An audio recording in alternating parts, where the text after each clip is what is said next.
안녕하십니까. 김광수 소장입니다. 2015년 새해 첫 해 동영상 촬영을 시작을 합니다.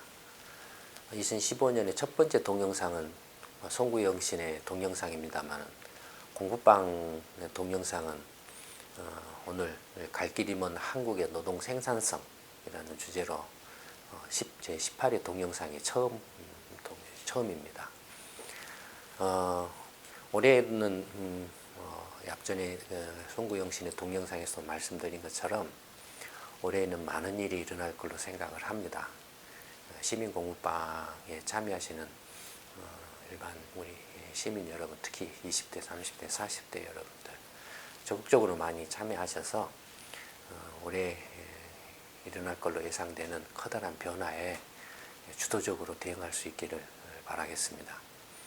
그러면 먼저 이제 동영상을 시작을 해보도록 하겠습니다.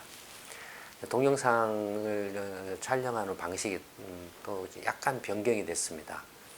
전에는 이제 각 시민 공부방에 제가 직접 가서 빔 프로젝트를 설치하고 그걸 촬영을 해서 녹화를 했는데, 이번에는 이제 연구소 회의실에서 노트북 화면을 직접 이렇게 카메라로 찍고, 또 제가 말씀드리는 걸 또 다른 카메라로 찍어서 그걸 이제 편집을 하는 식으로 이렇게 바꿨습니다.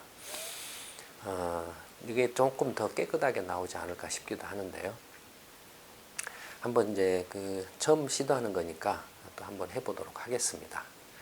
한번 갈 길이 먼 한국의 노동 생산성은 경제 시평을 구독하시는 분들은 이미 작년에 11월 달인가 12월 달쯤에 경제 단신에서 소개를 한 내용입니다. 내용을 보면은 이제 한국을 비롯해서 주요 선진국들의 노동 생산성을 비교를 했습니다. 노동 생산성이라고 하면 흔히 단순하게 생각하시면 되는데요. 투입 대비 산출, 내가 얼마를 투자를 했는데 얼마를 얻었느냐, 이게 생산성입니다. 그러니까 투자로 치면 투자 수익률에 해당하죠. 주식 투자를 했을 때 내가 10,000원을 투자를 했는데 12,000원을 벌었다라고 하면은 투자 수익률이 20%죠. 마찬가지로 노동 생산성 역시 내가 100을 투입을 했는데 120을 얻었다, 생산을 해냈다 라고 하면은 노동 생산성이 120%가 되는 거죠. 사실상 생산성이라든지 투자 수익률이라든지 하는 개념들은 거의 똑같다라고 생각을 하시면 됩니다. 근데 이제 문제는 투자 수익률의 경우에는 방금 말씀드린 것처럼 쉽게 이해할 수 있죠. 내가 10,000원을 투자를 했는데 12,000원을 벌었다라고 하면 그냥 2,000원을 더 번 거니까 금방 계산을 해낼 수가 있죠.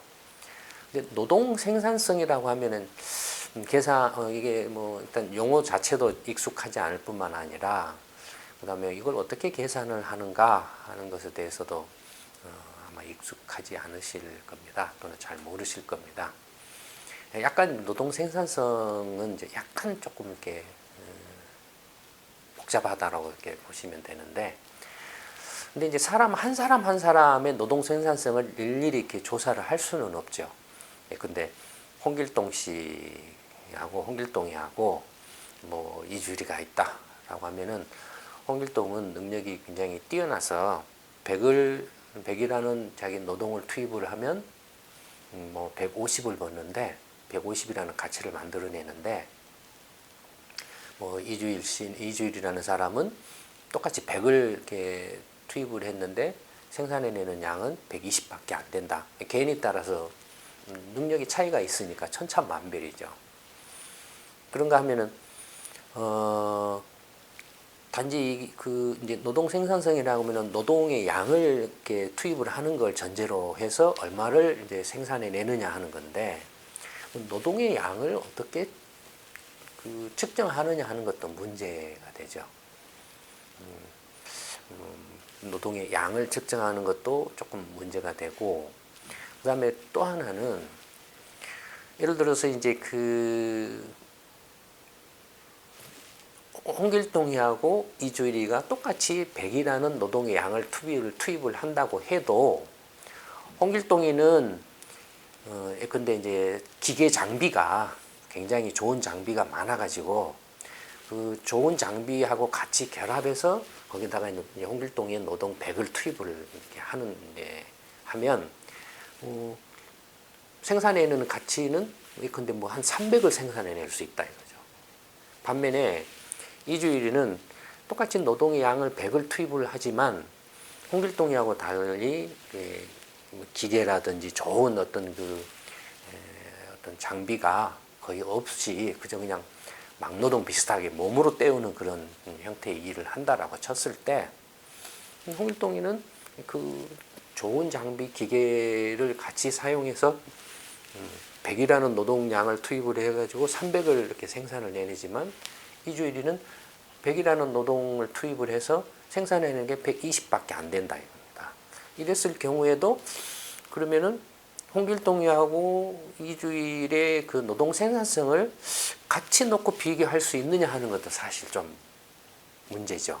그러니까 객관적으로 노동의 생산성을 정확하게 추론해내기가 상당히 좀 복잡합니다. 여러 가지로. 그러니까 이런 복잡한 경우는 어떻게 하는 게 가장 좋은 방법인지 혹시 아시는지 모르겠습니다. 복잡하면 그냥 확 밀어버려라.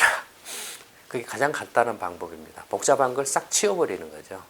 그러니까 복잡한 걸 싹 치워버리는 방법은 전부를 뭉땅그려 버리는 겁니다. 복잡한 걸 이렇게 다 하나로 다 합쳐가지고 이렇게 총량화 시켜버리는 거죠. 그래서 이렇게 각 개별 개인마다 또는 기업마다 또는 업종마다의 노동 생산성을 평가하기보다는 한국 경제 전체의 노동 생산성을 하나로 뭉땅그려 가지고 그냥 계산을 해내는 겁니다. 그게 무슨 말이냐라고 생각하실지 모르지만 한국 경제 전체로 보면은 그 총 부가가치 생산량은 통계가 있죠. 그게 뭡니까? 한국 경제가 1년 동안에 생산해낸 총 부가가치의 생산량은 뭡니까? 그게 GDP죠. 그러니까 GDP가 전체 총 부가가치의 생산량입니다. 그러면은 그 GDP가 이제 투자 수익으로 치면은 내가 100을 투자했을 때 120을 벌었다. 그러니까 120에 해당하는 게 GDP죠. 그러니까 120에 해당하는 GDP는 이미 이제 통계로 이렇게 잡혀 있으니까 그러면 필요한 것은 노동 생산성을 계산하는데 필요한 것은 한국 경제 전체로 얼마만큼의 노동을 투입을 했느냐 하는 것만이 이제 필요하죠. 그러니까 내가 100을 투자해서 120을 벌었다고 했을 때 이 투자한 100에 해당하는 것만을 찾아내면 한국 경제 전체의 노동 생산성을 계산해낼 수가 있죠. 그래서 이제 그 작업을 한번 이제 간단하게 설명을 한 겁니다. 노동 생산성을 계산해내는 방법을 간단하게 설명을 하고 그 방식에 따라서 미국, 뭐 일본, 독일, 프랑스, 한국, 뭐 이런 나라, 중국 이런 나라들의 노동 생산성을 이제 비교를 해본 거죠. 한번 이제 그 내용을 구체적으로 살펴보도록 하겠습니다. 이제 지금 이제 이게 그 노트북을 지금 화면으로 이렇게 크게 잡아가지고 지금 이제 찍고 있기 때문에 잘 보이실는지 모르겠습니다만 이게 포인터가 잘 표시가 안 되네요. 노트북에는. 지금 이제 보시면 이 그래프에 주요 국별 1인당 실질 GDP가 나와 있습니다. 이 주요 국별 1인당 실질 GDP가 나와 있는데 미국, 일본, 한국, 독일, 프랑스, 이탈리아, 스페인, 영국 이런 선진국들을 중심으로 해서 이제 그 1인당 실질 GDP를 지난 이제 기간은 2000년부터 2011년까지 약 12년 동안의 GDP 추이를 이렇게 이제 쭉 이렇게 비교를 해 놓은 겁니다. 이 GDP 크기로 보면 이건 뭐냐면 이제 그냥 전체 총량의 GDP가 아니고 1인당 GDP입니다. 1인당 GDP라는 것은 이제 근데 한국 전체의 실질 GDP 규모는 이제 달러로 환산했을 때 비교를 이렇게 하려면 어쩔 수 없이 미국 달러로 환산을 해서 이렇게 비교를 해야 되기 때문에 달러로 환산을 해놓으면 한국의 1인당 실질 GDP는 약 1조 달러 정도를 약간 넘습니다. 근데 한국의 이제 전체 GDP가 그거고, 한국 인구는 전체 이제 막 태어난 갓난 애부터 이제 당장 곧 1시간 후에 돌아가실 분까지 다 포함해서 한 5천만 명 정도 있죠. 그러면은 1인당 실질 GDP라고 하면은 이 전체 인구를 이제 분모로 해서 말하자면 총 실질 GDP를 총 인구로 나눈 것이 이제 1인당 실질 GDP입니다. 1인당 실질 GDP는 방금 말씀드린 것처럼 막 태어난 갓난애부터 뭐 1시간에 돌아가실 분까지 포함한 거니까, 실제로 노동 생산성이라고 하면 실제로 노동을 한 사람들을 기준으로 하죠. 그렇지만은 그걸 이렇게 몽땅 그려서 이렇게 전부를 다 포함해서 하는데, 근데 노동을 한 사람의 경우에는 대부분이 가장이거나 아니면 어떤 그 자기 그 삶을 책임지는 사람들이죠. 가장의 경우에는 막 태어난 그 갓난 애도 있을 거고, 또 1시간 후에 돌아가실 부모님도 계실 거고, 뭐 그런 거 아니겠습니까? 그런 것들이 다 이렇게 이제 그 합쳐져서 어떤 뭐 이렇게 가장으로서 어떤 노동 행위를 하는 거니까, 결국에는 그 가족 전체가 이 노동을 떠받친다라고 생각을 하시면 전체 인구를 다 이렇게 몽땅거려 가지고 1인당 실질 GDP를 계산하는 것도 노동 생산성을 이렇게 평가하는 기준이 될 수가 있죠. 그렇죠? 그런 관점에서 이제 그 보는 겁니다. 그래서 보면 주요 국별 1인당 실질 GDP를 보면 미국의 경우에는 이제 2011년 기준으로 봤을 때 48,000달러를 약간 넘고 있습니다. 그에 비해서 일본은 34,000달러밖에 안 돼요. 그 다음에 한국은 3만 달러, 그 다음에 독일은 39,000달러, 프랑스 35,000달러, 이탈리아 32,000달러, 스페인 32,000달러, 영국 뭐 36,000달러 이렇게 나와 있죠. 일본이 상대적으로 1인당 실질 GDP가 2011년에 낮고 한국이 3만 달러니까, 지금 한국이 2015년 이제 2014년에 1인당 뭐 실질 GDP가 뭐 GNI라고 하는데 뭐 한 28,000달러 하는데 2011년에는 이렇게 3만 달러였어요. 이건 이제 환율의 영향이 개입 작용을 한 거죠. 상대적으로 일본 엔화가 이때 뭐 2011년에 다소 뭐 약세를 보였던가요? 뭐 그랬을 수 있고, 원화가 반면에 이제 강세를 보이기 시작한 뭐 그런 뭐 때였고 뭐 이런 것들이죠. 근데 어쨌든 간에 1인당 실질 GDP를 놓고 비교를 해보면 미국과는 한국이 약 한 18,000달러 정도 차이가 나고, 일본하고는 별로 차이 안 나요. 한 44,000달러 정도. 일본하고도 차이 안 나고, 뭐 이탈리아나 스페인하고는 거의 뭐 비슷한 뭐 수준이고, 2,000달러 정도 차이밖에 안 나고, 뭐 이런 모습이죠. 예.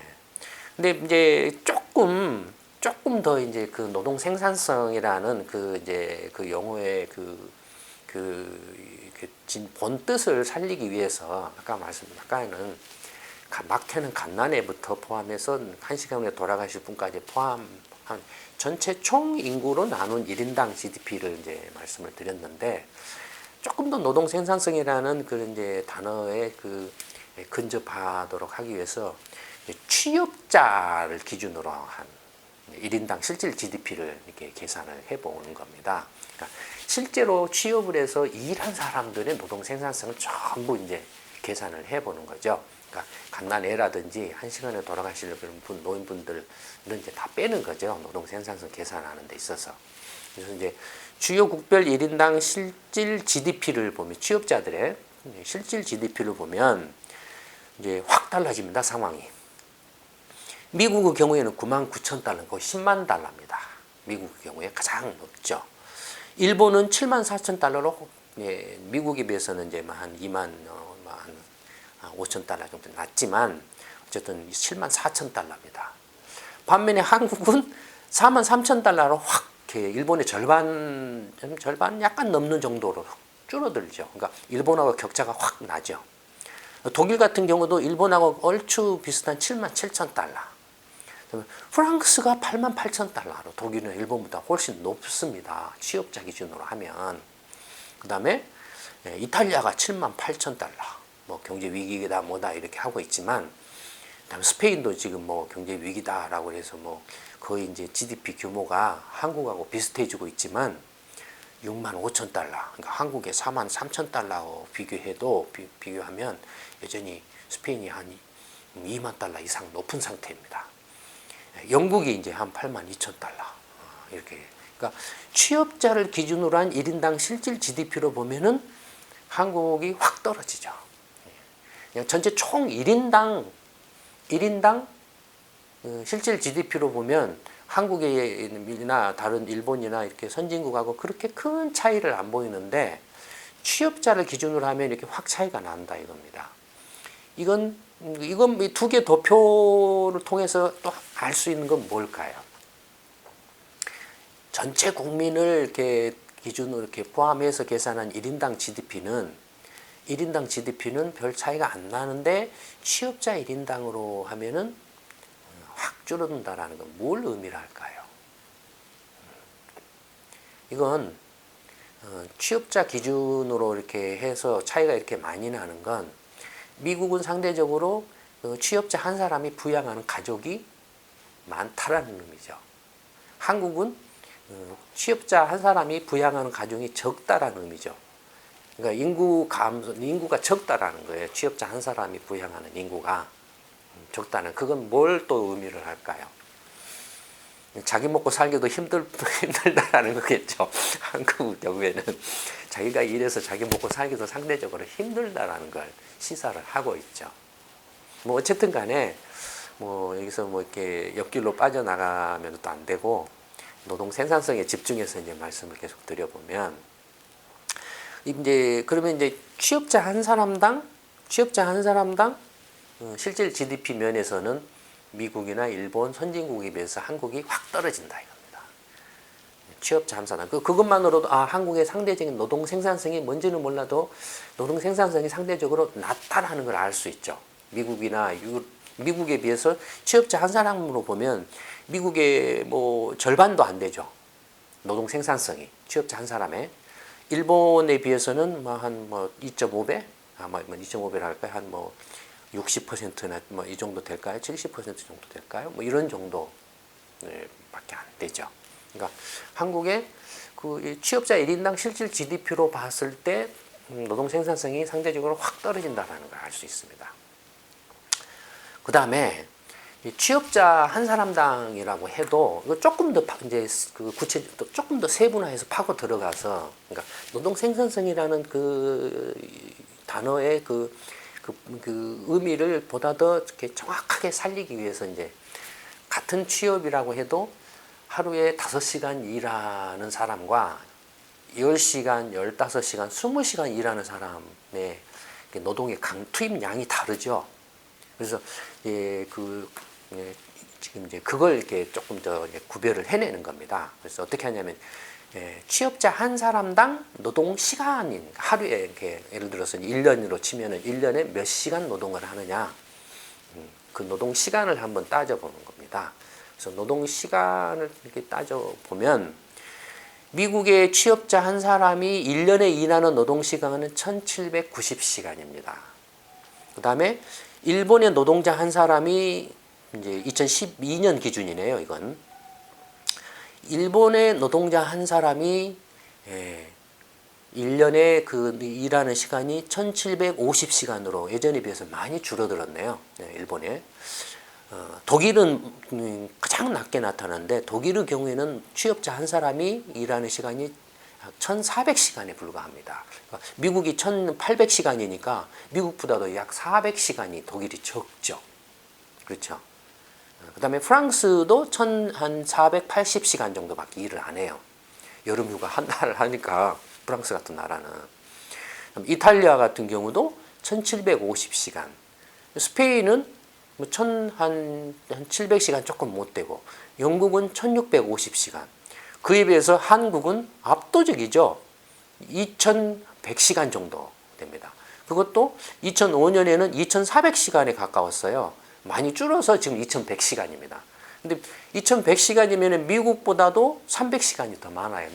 근로 취업자 한 사람이 1년에 일하는 시간이 300시간이 더 많아요. 300시간이라 미국 이 취업자들에 비해서 300시간이라고 하면 일수로 계산하면 그냥 하루 8시간을 기준으로 하면은 얼마인가요? 일수로 계산하면 48에 32, 한 40일 가량이죠. 근데 한 달에 뭐 이제 이틀 쉬니까 토요일, 일요일 이틀 쉬니까 한 달에 20일 일한다라고 하면은 한국의 취업자가 미국 취업자들에 비해서 1년에 2달 정도를 더 일을 하고 있다는 거죠. 미국에 비해서. 독일에 비해서는 어떨까요? 한 3달 이상 차이 날 것 같죠. 독일이나 프랑스에 비해서는. 그러니까 한국의 취업자 한 사람당 독일이나 프랑스 취업자들에 비해서 1년에 3달 정도는 더 일을 한다 이거예요.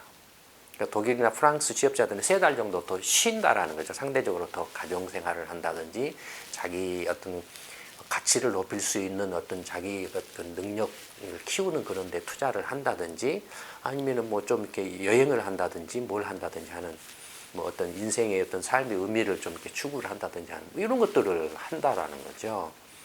그러니까 사람이 그냥 일하려고 태어났느냐 그런 겁니까? 그런 건 아니죠. 일하는 건 어디까지나 수단에 불과하죠. 사람이 태어난 궁극적인 목적은 뭡니까? 정말로 그 자기가 태어나서 자기 인생의 어떤 어떤 그 의미나 가치, 어떤 보람 이런 것들을 실현하려고 태어난 거죠. 그게 목적이죠. 자기가 하고자 하는, 자기가 살고자 하는 어떤 삶을 사는 게 목적이죠. 자기가 살고자 하는 삶을 살기 위해서 필요한 어떤 그 금전적인 어떤 수입을 얻기 위해서 일을 하는 거죠. 일을 하기 위해서 태어난 게 아니죠. 일을 하기 위해서 태어나면 그건 일개미나 다를 바가 뭐가 있습니까? 그렇죠? 그런 점에서 보면 한국의 경우에는 여전히 지금 선진국들에 비해서 압도적으로 지금 과다 노동을 하고 있는 거죠. 이렇게 일을 굉장히 많이 하고 있는데 앞에서 본 것처럼 어떻습니까? 취업자 한 사람당 실질 GDP는 미국이나 일본, 유럽, 독일, 프랑스 이런 나라에 비해서 훨씬 낮죠. 1년에 일하는 시간은 엄청 많은데 일하는 시간은 이렇게 엄청 많은데 거기에서 생산해내는 1인당 실질 GDP는 부가가치는 또 굉장히 낮다 이거예요. 벌써 이것만 봐도 한국의 노동 생산성이 미국이나 선진국에 비해서 굉장히 낮다라는 걸 벌써 직감할 수 있죠. 이것만 봐도. 조금 더 이제 파고 들어가 보면 이제 위에서 이제 노동 시간을 기준으로 했는데 이제 노동 일수를 기준으로 이렇게 환원을 했습니다. 시간을. 하루 8시간 노동을 기준으로 해서 일수로 계산을 전부 환원을 한 겁니다. 그러면은 미국의 취업자는 노동자는 1년에 223일을 365일 중에 223일을 일을 합니다. 그러면은 대략 한 140일 정도를 이제 쉰다라는 거죠. 미국 노동자는. 일본 노동자는 역시 한 220일 정도를 이렇게 일을 하죠. 그 다음에 독일 노동자는 180일도 안 됩니다. 일하는 그 일수가. 프랑스 노동자는 185일. 그러니까 독일하고 프랑스 노동자 일하는 시간이나 일수가 거의 비슷해요. 이탈리아는 220일로 미국하고 거의 비슷합니다.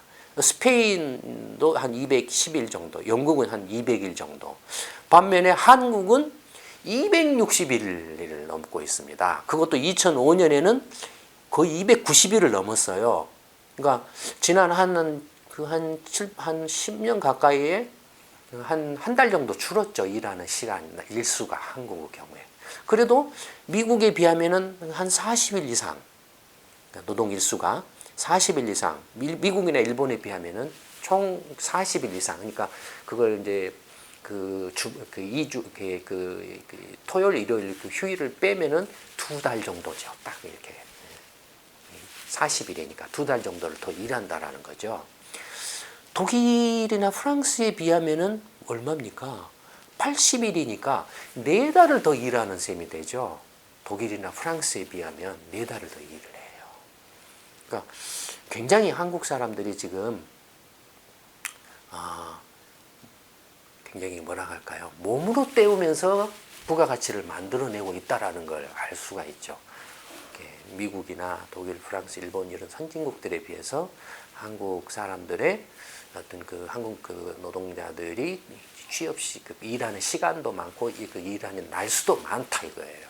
그러니까 몸으로 때워서 반면에 그로부터 생산해내는 부가가치는 굉장히 낮다 이겁니다.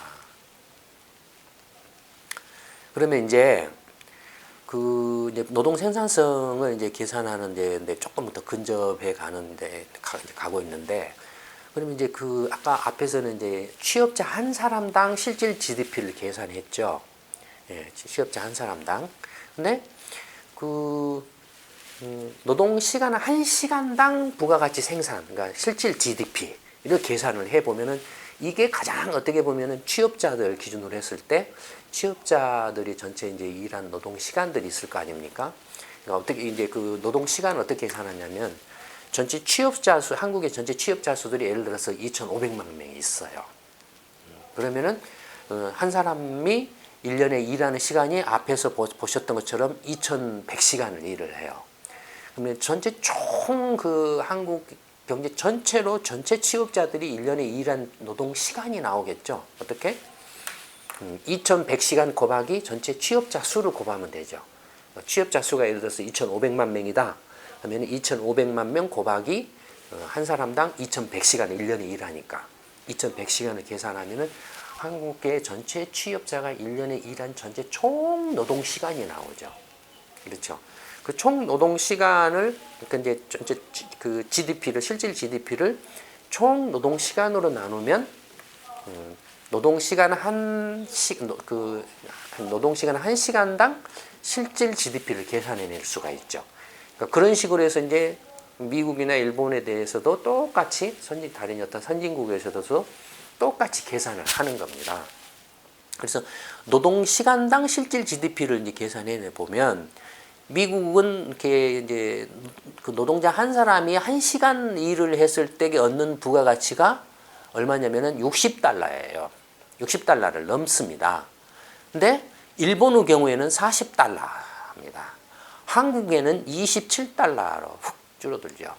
반면에 독일은 55달러, 프랑스는 58달러, 그다음에 이탈리아는 44달러, 스페인 48달러, 영국 47달러. 그러니까 한국만이 지금 일본도 40달러를 못 넘고 있죠. 선진국 가운데서 일본이 노동 생산성이 좀 상대적으로 낮죠. 그런 일본보다도 한국은 지금 훨씬 더 낮죠. 27달러 하면은 한국 원화로 계산하면 뭐 한 27,000원, 1시간 일해서 27,000원 내지 한 3만 원은 채 안 되는 돈을 번다 이거예요. 반면에 미국의 이제 이렇게 노동자가 1시간 일했을 때 버는 돈은 6만 원 이상을 번다 이겁니다.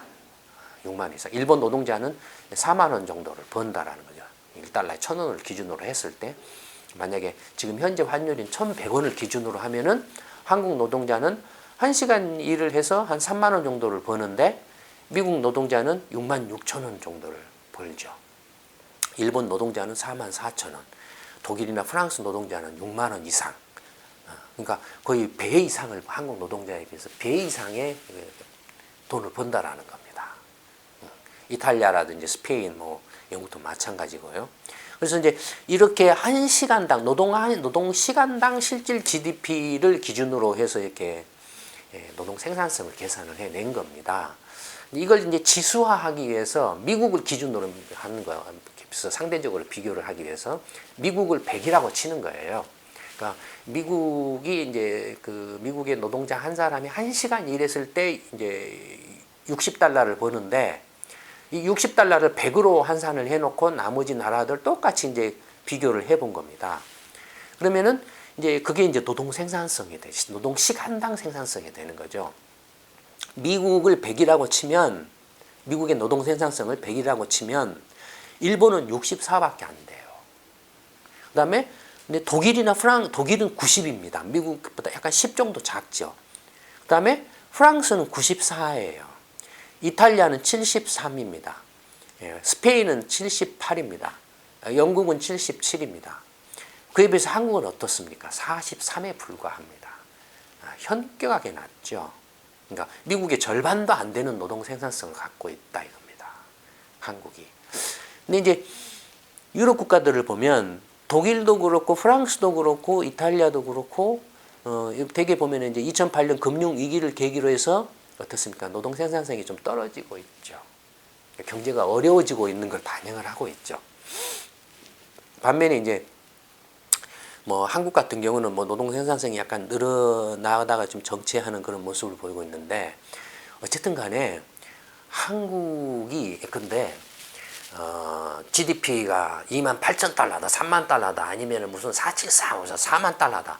이게 다 꽝이라는 거죠. 꽝이라는 거죠. 이게 진짜입니다, 사실은. 이게 실제 한국 경제의 실제 실력을 보여주는 겁니다. 한국이 선진국이냐 아니냐의 어떤 기준이 되는 것이기도 하죠, 이게.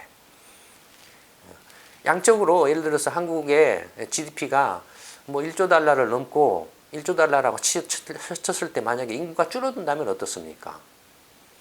1인당 GDP는 커지죠. 인구가 멈추거나 또 어떻습니까? 만약에 재벌 대기업이나 일부 소수의 상위 뭐 한 1%나 5%가 왕창 가지고 있고 나머지 95%나 99%는 빈털터리로 있다라고 쳐도 평균을 치면은 4만 달러, 뭐 3만 달러다 이거예요. 28,000달러 평균으로 치면 이게 평균이 오르죠. 그러니까 그 소득이 가장 소득이 하나도 없는 사람, 소득이 조금 있는 사람, 약간 있는 사람, 그래가지고 점점 소득이 제일로 많은 사람으로 이렇게 쭉 이렇게 놓고 봤을 때 표시를 해보면 이게 소득의 크기예요. 한국을 그래프로 그려보면 이렇게 되다가 이렇게 팍 튀어버리겠죠. 맨 끝에서 팍 튀어버리겠죠. 반면에 미국 같은 경우는 어떤 모양입니까? 이렇게 중산층이 두텁기 때문에 미국은 그 소득이 없는 사람 비중이 상대적으로 적고 그래서 이렇게 쭉 한국은 이렇게 바닥을 기다가 이렇게 끝에서 튀는데 미국은 이렇게 훅 뛰었다가 여기서 이렇게 튀는 모습을 보이겠죠. 일본 같은 경우도 이렇게 일본은 또 중산층이 이렇게 두텁기 때문에 이렇게 올랐다가 약간 튀어요. 일본은 이렇게 돈 많은 사람의 비중이 상대적으로 높지가 않아요. 어쨌든 독일이나 프랑스도 뭐 그런 모습일 거고. 그러니까 한국은 극단적이죠. 그러니까 일반 그 국민들의 체감하고도 잘 안 맞다 이거예요. 근데 이건 상당히 체감에 가까워요. 이 노동 생산성을 가지고서 이렇게 주요 선진국하고 한국하고 비교했을 때 차이가 나는 게 좀 한국 일반 국민들이 느끼시는 체감하고 가까워요. 이게 지금 한국 경제의 진짜 실력입니다. 이게. 그러니까 GDP가 뭐 어떻고 성장률이 어떻고 이런 것은 그렇게 믿을 만한 게 못 됩니다. 그 다음에 또 하나 있는데 뭐냐면 아까 처음에 서두에서 말씀드렸던 것처럼 노동 생산성이라고 하는 것은 지금 앞에서 보셨던 단순히 이제 노동 시간 그다음에 노동자 그 취업자 수하고 노동 시간을 기준으로 계산을 한 거죠. 노동 시간을 기준으로 해서. 근데 미국 같은 경우는 예를 들어서 그 첨단 장비나 시설들을 많이 갖추고서 기업이 생산을 내기도 한다 이거예요. 일본이나 독일, 뭐 프랑스 이런 선진국들도 마찬가지로 그런 그 첨단 장비나 어떤 기계들을 가지고 일을 하죠. 그렇기 때문에 굉장히 노동 생산성이 높게 나타날 수 있죠. 반면에 한국은 그냥 뭐 이렇게 몸으로 때우는 일을 많이 한다든지 아니면 그런 첨단 장비나 기계가 상대적으로 좀 부족하다든지 아니면은 좀 이렇게 떨어져서 생산성이 더 낮을 수가 있죠. 그렇죠? 그래서 그런 부분을 제외 이렇게 하면은 어떻게 보면은 그런 부분도 이렇게 좀 구별해서 이렇게 하면은 노동 생산성을 좀 더 이렇게 정확하게 측정을 해낼 수가 있는데 아직 그것까지를 이렇게 정확하게 계산해내기는 어렵습니다. 이렇게 이제 방법은 이렇게 우회적인 방법은 있어요. 이제 예전에 이렇게 다른 데서 말씀을 드린 적이 있는데 이 현실과 이론의 한국 경제라는 책에서도 그런 설명이 이렇게 되어 있는데 경제 성장률을 이제 그 요소별로 이렇게 분해를 하는 겁니다. 그러니까 GDP 성장에 이제 근데 노동이 얼마만큼 기여를 했느냐, 자본이 얼마만큼 기계나 이런 거 자본이 얼마만큼 기여를 했느냐, 그 다음에 그 기타 위에 이제 기술이나 이런 총 요소라고 하는데요. 기술이라든지 기타 등등이 얼마만큼 기여를 했느냐 이런 걸로서 이제 그 분해를 해가지고 보면 노동이 경제 성장에 얼마나 기여했는가를 국가별로 비교를 해볼 수가 볼 수는 있습니다. 있지만 정확도는 상대적으로 떨어지고요. 그렇지만 그렇게 비교해 봤을 때 한국의 노동의 그 기여도는 상당히 지금 이제 낮은 걸로 이렇게 나오고 있습니다. 다만 이제 그 직관적으로 한국의 경우에 그 노동 생산성과 관련해서 이 자본 이제 기계라든지 첨단 장비가 얼마만큼 이렇게 갖춰지면서 그 부가가치를 창출하느냐 이런 걸 이제 조금 전문적인 말을 쓰면 자본 장비율 또는 자본 장비화율이라고 합니다. 노동자 한 사람에 대해서 자본이 기계나 장비가 얼마만큼 갖춰져 있느냐 아마 그걸 이제 나타내는 건데요.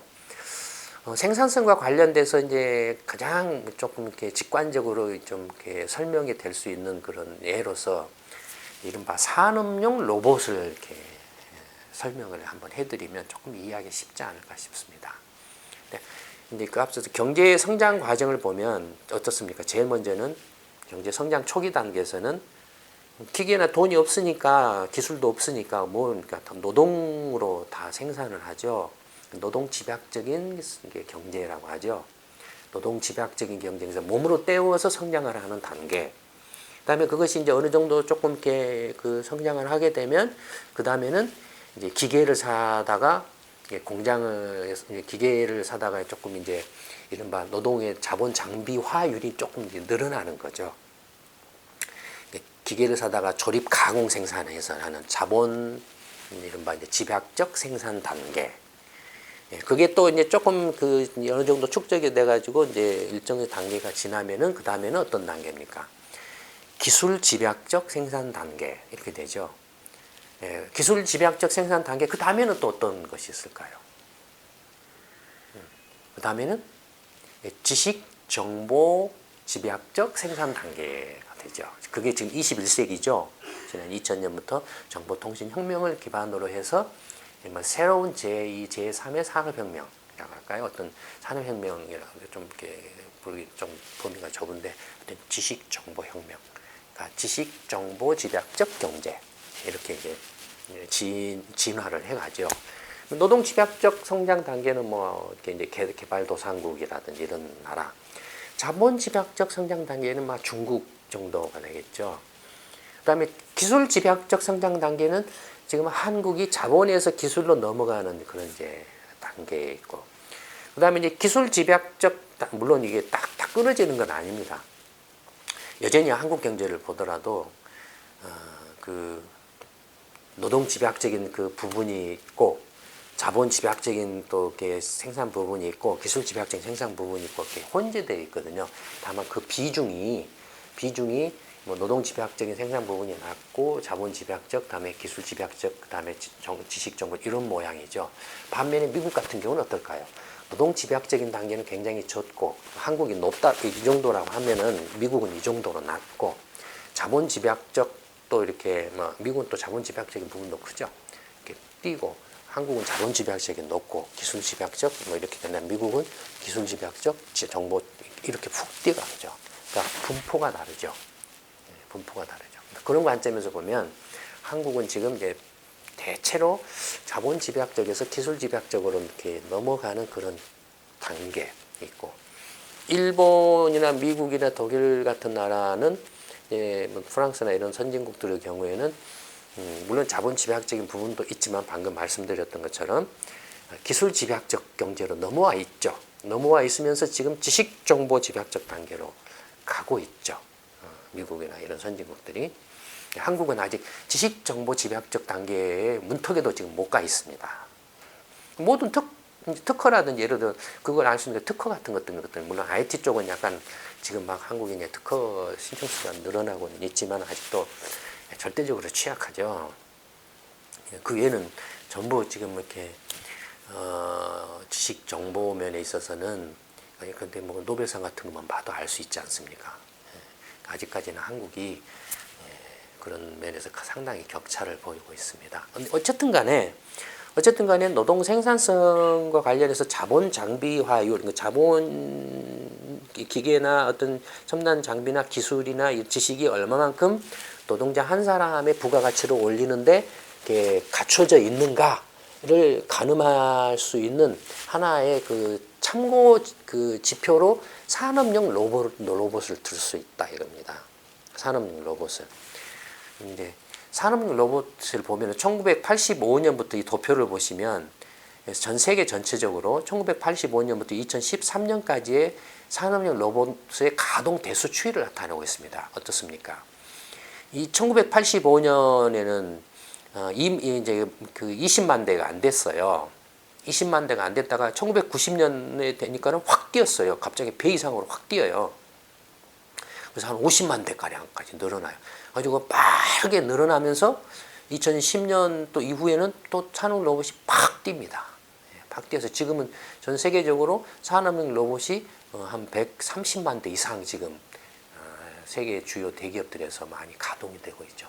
이런 산업용 로봇은 주로 어떤 데 많이 자동차 공장이라든지 전자 공장이라든지 뭐 이런 데 있죠. 자동차 공장에서 뭐죠? 주로 용접이라든지 전자 공장은 안에 이제 뭐 컴퓨터 같은 PC 안에다가 이렇게 부품들을 갖다가 이렇게 실장한다고 그러죠. 이렇게 꽂아 넣는 그런 일을 하는데 뭐 나사를 이렇게 감된다든지 하는 이런 것들이 있죠. 다양한 것.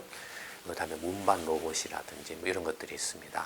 이런 산업 로봇이 이제 이렇게 가동 대수가 이렇게 굉장히 빠르게 늘어나고 있죠. 그러면 어디에서 이런 산업용 로봇의 이렇게 가동 대수가 늘어났느냐를 한번 살펴보면 보시는 것처럼 1985년도에는 산업 로봇이 거의 대부분 어디에서 이렇게 집중되고 있습니까? 일본이죠. 1985년에는 일본이 압도적으로 산업 로봇이 이렇게 많았어요. 다른 나라는 거의 없었어요. 거의 없었어요. 이건 뭘 말하는 1980년대에는 일본의 기업들이 굉장히 노동 생산성이 높았다라는 걸 알 수가 있죠. 그만큼 산업 로봇이라는 자본 장비가 노동자 한 사람에 대한 자본 장비율이 높았기 때문에 부가가치 생산력이 훨씬 높았다라는 거죠. 이때가 일본 경제 전성기죠. 전성기예요. 그러니까 1985년에서 80년대 85년에서 1990년에도 일본이 그냥 급증을 하죠. 거의 세계 전체 산업 로봇의 절반 이상을 일본이 다 장치를 하고 있었죠. 그러니까 1990년, 95년까지 일본의 산업 로봇이 급증을 합니다. 그러니까 일본의 기업들이 주요 기업들이 로봇화, 공장의 로봇화, 자동화가 아주 급속도로 진행된 그런 시기죠. 일본이 급속도로 진행된 시기입니다. 반면에 보시면은 이제 이게 이제 미국인데 미국은 의외로 산업용 로봇이 그렇게 그 공장에서 이렇게 많이 이렇게 늘어난 거 일본에 비하면 많지는 않아요. 많지는 않고 그다음에 독일이 이렇게 이제 85년부터 미국과 독일이 이렇게 로봇을 이렇게 막 이렇게 이제 그 도입을 하기 시작하고 있죠. 근데 한국은 언제부터입니까? 보시면은 이제 90년부터 이제 시작을 하고 있지만 실제는 95년이죠. 그러니까 미국이나 독일이 85년, 90년대부터 이제 로봇을 도입을 하기 시작하는데 한국은 95년부터 그러니까 미국이나 독일에 비해서는 5년에서 10년 늦게 이제 공장에 산업용 로봇들이 들어오기 시작하죠.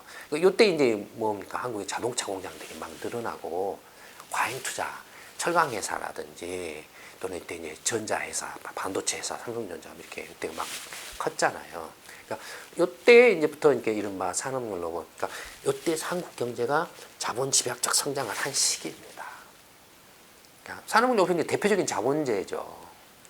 자본 집약적 성장을 하던 시기예요. 이때부터 한국이 어떻습니까? 산업 로봇이 급속도로 이렇게 들어오죠. 들어오면서 이렇게 2005년, 2010년 계속 늘어나고 있죠. 그러니까 한국 기업들의 특히 대기업들의 자동화가 굉장히 빠른 속도로 진행이 되어 왔다는 걸 알 수가 있죠. 그러니까 자동화가 이렇게 빠르게 진행되다 보니까 어떻습니까? 그럼 당연히 이제 일자리 문제도 생겨나겠죠. 여러 가지로 뭐 노동을 갖다가 이런 로봇으로 이제 대체를 하는 그런 것들이 진행이 되는 거죠. 이건 이제 그러니까 지금 반면에 이제 일본 같은 경우는 95년을 기점으로 해서 이제 멈추다가 이렇게 오히려 확 줄어들고 있죠. 이건 뭐를 말합니까? 일본 경제의 경쟁력이 하락하고 있는 걸 반영을 하고 있다라고도 볼 수 있죠. 뭐 IT 쪽 관련해서 전자라든지 이런 쪽에서 많이 지금 일본 기업들이 문을 닫았잖아요. 뭐 통폐합을 당하든지 뭐 이렇게 했잖아요. 뭐 텔레비전이라든지 뭐 LCD라든지 반도체라든지 이런 것들 많이 지금 문을 닫았는데 그걸 지금 반영을 하고 있죠. 그래서 일본은 상대적으로 줄어든 겁니다. 그래서 미국이나 일본, 한국에 비해서 이렇게 일본과의 이제 자동화율이 이렇게 산업 로봇의 가동 대수가 격차가 많이 줄어들었죠. 이 95년까지만 해도 격차가 굉장히 컸는데 많이 줄어들었죠. 그렇죠? 반면에 그 다음을 쫓아오는 데가 누굽니까? 중국이죠. 중국이 이제 2005년부터 급속도로 이제 자본화, 예전에는 뭐 단순 조립, 그러니까 그야말로 노동 집약적 어떤 성장을 섬유 산업이나 이런 건 자동화가 어려워요. 의류 디자인 같은 거 이런 것들은 자동화가 어려워요. 그래서 그런 봉제라든지 이런 것들은 다 사람 손으로 이렇게 하는 것들이 대부분이에요. 그러니까 처음에는 그런 걸로 이렇게 성장을 했다가 2005년부터 중국 기업들의 자동화가 그러니까 산업 로봇이 이제 급속도로 증가하면서 거의 쫓아왔죠 지금. 이게 이제 계속 늘어날 가능성이 높습니다. 그러면 중국의 산업용 로봇이 이렇게 공장에 이렇게 늘어나면 늘어날수록 어떨까요? 중국의 노동 생산성이 높아지겠죠. 중국은 그 실업 문제, 자동화로 인한 이제 실업 문제가 중국도 이제 그런 문제에 부딪힐 거고 또 한편으로는 이런 자동화로 인해서 생산성이 급격하게 증가하면 자본화가 이렇게 진행이 돼서 늘어나면 어떻게 됩니까? 공급 과잉 압력이 더 커진다 이거예요. 공급 과잉 압력이. 그러니까 이 산업 로봇의 주요 나라 국별 이렇게 가동 대수 추이만으로도 세계 경제가 앞으로 어떻게 흘러왔고 경쟁이 어떻게 변해있고 또 앞으로 어떻게 변해 갈 거다라는 걸 얼추 또 짚어볼 수 있죠. 노동 생산성의 변화도 예견할 수 있죠. 다만 이제 이제 마무리를 하자면 앞에서 이제 이처럼 보셨던 것처럼 노동 생산성을 미국을 100으로 했을 때 일본이 64고 한국이 43밖에 안 돼요. 근데 이게 앞뒤가 안 맞죠. 지금 이렇게 이 산업용 로봇하고 이렇게 자본 장비화율의 대표적인 하나의 기준이 될 수 있는 산업용 로봇 가동 대수가 일본이 압도적으로 높은데 노동 생산성은 미국이 64%밖에 안 된다 이거예요. 한국도 이렇게 산업용 로봇 가동이 굉장히 빠르게 늘어났는데 95년 이후에 노동 생산성이 미국의 43%밖에 안 된다 이거예요. 독일이나 프랑스 이렇게 심지어는 지금 경제 위기 상황에 있다라고 하는 이탈리아나 스페인보다도 지금 한 30% 이상 떨어져 있다, 낮다 이겁니다. 앞뒤가 안 맞은 것 같죠, 뭔가. 왜 그럴까요? 왜 한국이나 일본이 미국이나 유럽 선진국에 비해서 노동 생산성이 상대적으로 이렇게 낮게 나타날까요? 산업용 로봇 장비율은 굉장히 높은데도 불구하고. 왜 그럴까요? 그 원인은 서비스업에 있습니다. 물론 제조업에도 원인이 있습니다만 제조업 경우에는 한국 경우에 극단적이죠. 이제 이른바 대기업 상위 대기업들이 상위 10위권 대기업의 전체 GDP의 상당 부분을 차지를 해요. 상위 10위권이. 그러니까 한국은 극단적인 양극화를 가지고 있습니다. 산업 구조가 일부 대기업에 편중되어 있는 그런 양극화 구조를 가지고 있어요. 부가가치에 있는 그 일부 한 10대 대기업이 한 절반 이상을 다 한 50%인가 60%를 생산을 해내버려요. 근데 고용이나 뭐 기업 수나 고용이나 이런 걸로 치면은 거의 90 이런 상위 10대를 빼면은 99.999%의 이른바 기타 기업들이 전체 그 산업 GDP의 실질 그 부가가치에 한 30, 40%, 50%밖에 생산을 못해요. 일부 대기업은 집중적으로 자본 장비화율이 높고 뭐 이렇게 우수한 인재들을 많이 이렇게 싹쓸이해서 뽑아가기 때문에 상대적으로 노동 생산성이 높지만 그 위에 중소기업이라든지 일반 소기업들, 소기업 제조업의 노동 생산성은 굉장히 낮다 이겁니다. 어쨌든 간에 그런 모습이고, 일본의 경우는 그럼 어떠냐 이거예요. 일본의 경우는 그 중소기업들의 경우에도 이렇게 로봇화가 많이 진행이 되어 있어요. 산업 로봇화에서 자동화가 많이 되어 있습니다. 물론 이제 다른 미국이나 유럽보다도 훨씬 더 많이 진행이 되어 있죠. 그래서 제조업 분야에 있어서 노동 생산성은 일본은 미국이나 독일, 프랑스에 못지 않아요. 제조업 분야에 있어서 노동 생산성은. 그럼 일본의 노동 생산성이 이렇게 미국의 64%, 독일, 프랑스에 비해서도 한 30% 가까이 떨어진 이유는 서비스업의 노동 생산성이 극단적으로 낮기 때문에 그렇습니다. 일본이.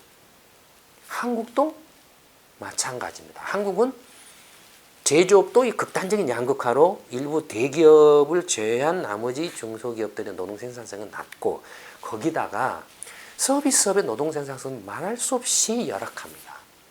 그 확실한 증거가 뭐냐면, 전 세계적으로 선진국 OECD 회원국 가운데 서비스업, 근데 이제 동네 구멍가게가 됐든 편의점이 됐든 뭐가 됐든 24시간 문 열어놓고 장사하는 나라는 거의 한국 정도뿐일 겁니다. 물론 뭐 일본이 무슨 뭐 세븐일레븐인가 24시간 영업하는 편의점 정도가 있긴 있어요. 있지만, 그러나 이렇게 뭐 술집이고 뭐고 동네 구멍가게고 식당이고 24시간 문 열어놓고 장사하는 데는 한국밖에 없습니다. 그런가 하면은 자영업자가 또 이렇게 자영업자 비중, 비정규직 비중과 자영업 비중이 이렇게 서비스업에 집중되어 있거든요. 이 비정규직과 자영업 비중이 압도적으로 높습니다. 한국이. 압도적으로 높아요. 이 자영업자의 그 노동 생산성 뭡니까? 자기 인건비도 못 챙길 정도예요. 노동 생산성 일은 뭐 그냥 뭐 일주일 내내 일을 해요. 토요일이고 일요일이고 못 쉬고 계속 일을 하는데 벌이가 안 되니까는 문을 닫아야 될 지경이에요. 이렇게 열악한 상황입니다. 그러니까 지금 그 한국 경제가 경제 정책을 엉망으로 잘못했다라는 겁니다. 지금 경제 전체적으로 보면 어쨌든 간에 서비스업이 차지하는 비중이 매우 높습니다. 한국 경우에는 제조업이 전체 그 GDP에서 차지하는 비중이 30%고 그 대부분이 서비스업입니다. 한 60% 가량이 서비스업이에요. 근데 이 서비스업의 경쟁력이 이렇게 없는 거예요. 근데 그동안에 뭐 제조업 위주로, 그것도 제조업도 일부 대기업 위주로 이렇게 해왔죠. 뭐 중소기업 육성한다 뭐 이렇게 했지만 그것도 다 이렇게 주먹구구식으로 엉망진창으로 이렇게 해온 면들이 태반이고, 서비스업의 경우에는 정말 난장판입니다. 지금 서비스업의 개선이 없는 한은, 생산성이 향상이 없는 한은 한국 경제가 선진국 경제라고 할 수가 없습니다. 그 다음에 일반 국민들이 이거 3만 달러네? 그건 정말로 웃기는 소리입니다. 평균이 오류예요. 실제 대다수 사람들은 뭐 10,000달러, 15,000달러 뭐 이 정도, 뭐 2만 달러 이 정도예요. 그러니까 뭐 1년 연봉으로 연 수입으로 치면은 1,000만 원, 1,500만 원, 2,000만 원. 국세청의 그 소득 신고 기준으로 평균 소득이 2,800만 원이에요. 그게 현실이에요. 그게 2,800만 원이면 얼마입니까? 평균 그게 이제 평균 가계 소득이나 마찬가지라고 볼 수가 있는데, 그게 한 뭐 2만 원, 한 5, 6천 달러 그 정도 되죠. 그 정도입니다. 그러니까 어쨌든 한국의 일본도 마찬가지로 서비스업의 경쟁력. 미국의 서비스업이 얼마만큼 경쟁력이 있는가를 알 수 있는 예를 하나 제가 들어드릴까요? 예를 들어서 동네 치킨집을 한번 생각을 해보십시오. 이런 치킨집은 어떻습니까? 노동집약적이죠. 가정노동이죠. 자영업이잖아요. 근데 이런 치킨 사업도 미국 기업은 글로벌하게 해버려요. 어디가 있습니까? 켄터키 프라이드 치킨 있죠. KFC 있죠. 그런가 하면은 여러분 또 생각을 해보세요. 아이스크림도 글로벌하게 해버려요, 미국은. 뭡니까? 베스트 라빈스인가 뭐 있잖아요. 그 다음에 커피, 스타벅스. 이거 다 서비스업이잖아요. 얼마나 생산성 있게 사업 전개를 합니까? 미국의 서비스하면 경쟁력이 어마어마합니다. 그런가 하면은 꼭 서비스업만 그런가요? 예를 들어서 여러분들 이제 PC 산업의 경쟁력은 지금 이제 어떻게 됐나요? 제일 처음에 한국이 이제 80년대, 90년대 PC 조립 생산해가지고 그때 많은 PC 제조 회사들이 생겨났죠. 뭐 삼벽 컴퓨터 안에 예전에 펜텍도 있었고, 막 한주도 있었고, 뭣도 있었고 많이 있었죠. 근데 어땠습니까? 지금 다 망해버렸죠. 뭐 삼성전자, LG도 다 PC 생산하고 그랬죠. 다 망해버렸죠. 다 없어져 버렸죠. PC. 왜? 경쟁력이 안 되니까. 누구한테? 이제 중국이나 이런 그 데서 생산하는 그 PC 인건비나 경쟁이 안 되니까. 한국이 생산할 때는 그 전에는 누가 그 경쟁력이 있었어요? 일본이나 이렇게 미국이 생산했죠. 근데 한국이 생산하니까 한국한테 밀려가지고 일본이 이제 포기를 했죠. 그 다음에 한국은 중국이 막 생산해내니까 다 포기를 해버렸죠. 경쟁이 안 된다 이거예요. 그런데 여러분, 지금 PC 그 생산업체 중에서 세계 1위, 2위를 차지하고 있는데 어디인 줄 아세요? 예, 아시죠? 어디입니까? 미국의 델과 HP죠. 휴렛 패커드죠. 이제 올해인가 중국의 레노버가 지금 1위로 올라왔죠. 올해인가. 한국이나 일본에서는 경쟁력이 없다라고 이미 이제 다 포기를 하고 문 닫아버린 PC 제조 제조 생산업 같은 경우도 미국 기업들의 경우에는 세계 1, 2위의 제조회사 경쟁계로서 이렇게 사업을 하고 있다 이겁니다. 그러니까 이건 뭘 말합니까? 노동 생산성이라는 개념이 근본적으로 달라져야 된다라는 거예요. 부가가치를 생산하는 게 그냥 밑도 끝도 없이 그냥 몸으로 어떻게 막 이렇게 안 되면 되게 하라? 웃기는 소리입니다. 안 돼요. 안 됩니다. 경쟁력이라는 건, 노동 생산성이라는 건, 경쟁력의 근원은, 원천은 노동 생산성이거든요. 노동 생산성이라는 건 단순히 노동력뿐만 아니라 노동의 그 질적 수준, 가치, 그 다음에 자본 장비화, 그 다음에 기술, 그 다음에 지식 정보가 종합적으로 결합해서 노동 생산성이 이렇게 올라가는 겁니다. 노동 생산성이 올라가면 어떻게 되죠? 왜 노동 생산성이 중요한가요? 노동 생산성이 올라가면 월급이 올라가기 때문에 그렇습니다. 월급이 올라가요. 미국 노동자들 월급이 제일 높잖아요. 월급이 올라가는 겁니다. 그러니까 노동 생산성의 그 향상 없이 뭐 소득 증대, 성장력, 성장 이런 건 다 사기입니다. 그런 식의 정책을 이렇게 해야 되는데 그런 것을 하지 않고 밑도 끝도 없이 우리 올해 성장률, 내년 성장률 4%입니다. 때려 박는다 이거예요. 4% 빚내서 갔다가 강바닥 파 해치고 뭐다고 자원외교다 뭐다 이렇게 엉터리 사기질 치고 막 이렇게 하면은 숫자상으로는 올라가요. 숫자상으로는. 그러나 그 결과는 뭡니까? 빚투성이가 되고 국민들의 삶은 이렇게 더 힘들어지고 월급은 안 올라가고 악순환에 빠진, 지금 악순환에 빠진 상태죠. 일본도 악순환에 빠져 있어요. 그런 점에서. 그러니까 노동 생산성이라는 것이 단순히 이렇게 무슨 이렇게 이념적이나 자본가 이런 신자유주의 이런 문제도 아니고 정말로 그 나라의 진짜 부가가치 증대, 경쟁력의 향상, 궁극적으로는 그런 경쟁력의 향상이 노동자의 월급 증가로 연결되는 그 근원이 원천이기 때문에 원천이라는 겁니다. 그러니까 그런 그 인식하에서 어떻게 하면은 노동 생산성을 올릴 수 있을 것인가를 전체적으로 종합적으로 방금 말씀드린 노동의 양적 양으로 때운다라는 그 경쟁을 할 수가 없어요. 중국이나 인도나 이런 나라한테 어떻게 양으로 이길 수가 있습니까? 불가능해요. 그러니까 질로 가야 돼요. 노동의 질을 어떻게 높일 거냐? 질을 높이는 방법에는 자본 장비화도 문제가 될 거고 필요할 거고 기술 개발도 필요할 거고 또 기술이라는 게 무슨 기계의 기술이 있습니까? 사람한테 기술이 있는 거예요.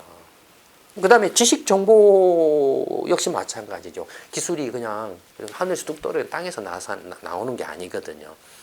지식 정보에 제대로 된 발전이 있어야 축적이 있어야 가능한 거거든요. 이거 다 사람을 위해서 나오는 거예요.